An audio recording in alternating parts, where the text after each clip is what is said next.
Hello everyone! So, in this lesson, we're gonna explain the discriminant here.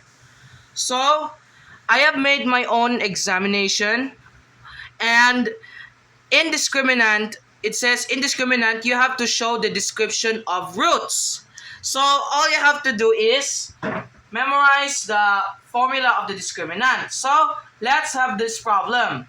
X squared minus 6 x plus 5 is equals to 0. So, all you have to do, so you know the formula of the discriminant, right? B squared minus 4AC. Okay, so the discriminant is equal to B squared minus 4AC. That is the formula of the discriminant. Next, D is equals to B squared. You know dapat na i-substitute ang values. You substitute the values of A, B, and C. So the value of B is negative 6. Okay, negative 6 squared minus 4A, which is 1, and C is 5. Now, next, what is negative 6 squared? The answer is negative 36. You're wrong. It's positive 36. You have to tandaan na memorize the square root, and you have to know that in the rules of math, negative times negative is positive. So that is 36. Minus. So automatically 4 times 1 is 4. So diretso na yan siya. 4 times 5 is 20. Now, 36 minus 20 equals to 16. So, to describe this root, okay, this is a positive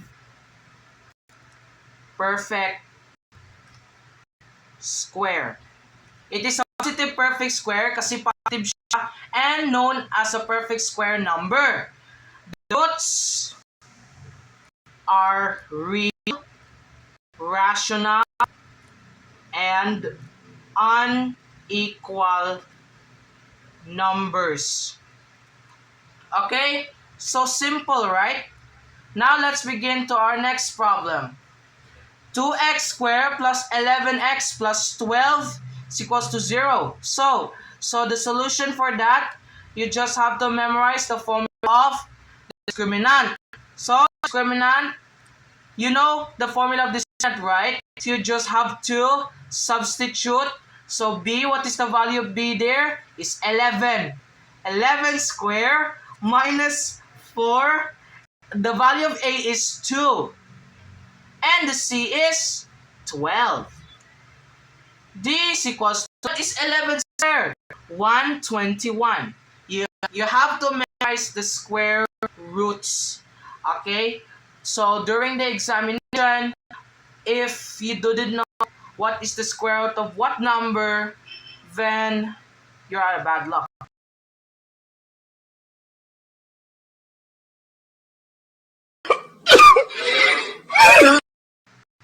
So 121 minus, 4 times 2, which is 8. 8 times 12, 121 minus 8 times 12, what? Very good, 96. So 121 minus 96 is equals to, very good, 25. So this is described as positive and perfect square. The roots are real, rational, and unequal numbers. Okay? So let's get to our third problem. X squared plus 12x plus 36 is equals to 0. So you have to just identify the values of A, B, C, and know the formula of discriminant, right? So D is equals to, what is B? What is the B? Value of B? 12. 12 squared minus 4A. What is A? 1 and 36. D is equals to 12 square, what? 144. Minus 4 times 36. So since 4 times 1 is 4, diretso ka na. You just have to directly multiply 4 times 36.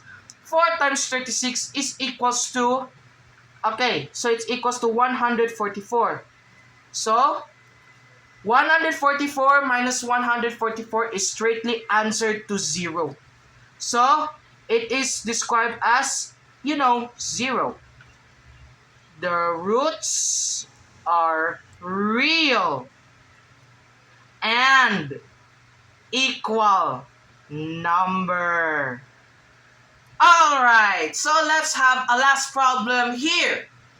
4x squared plus 3x plus 10 is equals to 0. So, you know the formula of the discriminant, right? So, that is b squared minus 4ac. Substitute the values of a, b. The value is 3. 3 squared minus 4, 4. And a, which is 4. And the c, which is 10. Okay, next. 3 squared what? Very good. 9. Minus 4 multiplied by 4 is 16. And multiplied by 10. D is equals to 9 minus, 16 times 10 what? Obviously, 160. So, you know the rules of integers that the bigger number copy its sign. So, copy the sign of the bigger number. So, 160 minus 9 is 151. What will be the sign here? It is straightly negative. So, this is described to as negative. Kahit perfect square sila like negative 16, negative 25, negative 36.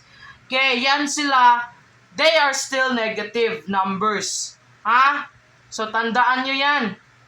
The roots, it's actually, there are no real roots, which is an imaginary number. Alright? So, negative, there are no real roots, which is an imaginary number. Kahit pa negative 16, negative 25, negative 36, they are still a negative number. So, this is the description here. And we also have here some products of roots of the quadratic equation. Okay, so let's straightly answer up till 5 only. So, x squared plus 21x minus 42. So, we have a tree here. You have to identify the linear term. The linear term and change its sign. Negative 21. Accomplished. Okay. And the product is straightly negative 42. Okay. Next, we have here x squared plus 100. So, this case doesn't have a linear term. So, what will be the answer? Is it 0, 1, 2? It's simply 0.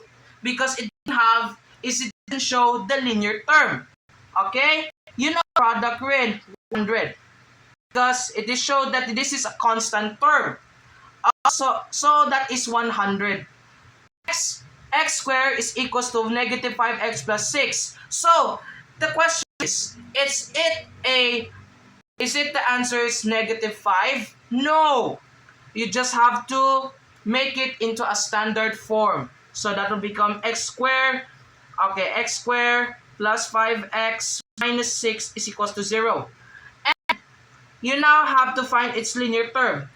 You identify its linear term, which is 5. I trick here, just change its sign. Negative. And also, negative 6 is just negative 6, which is the product of the roots of the quadratic equation. Now next, square plus 17x plus 30. Again, identify the linear term and change its sign. Will become negative 17. And 30, just copy 30. Okay? And we have lastly 4x squared plus 16x plus 32. So that will be the answer of negative 16. No. Why? Because we have 4. We have 4 here. So let's understand this. You just have to simply divide 16 by 4, which is 4. And now you change its sign into negative. So 16 divided 4 is 4. What is the sign? Negative. So negative 4 is the sum. Now lastly 32. 32, is it still answer 2? No, it is still wrong. So you have to multiply 32 by 4. 32, divide 32 divided by 4. What is the answer? Very good, class. It's 8. So this is how to accomplish the roots of quadratic sum and product of roots of the quadratic equation. And we have now successfully learned about the sum and product of roots of the quadratic equation, also the discriminant. So that's all for today. Bye!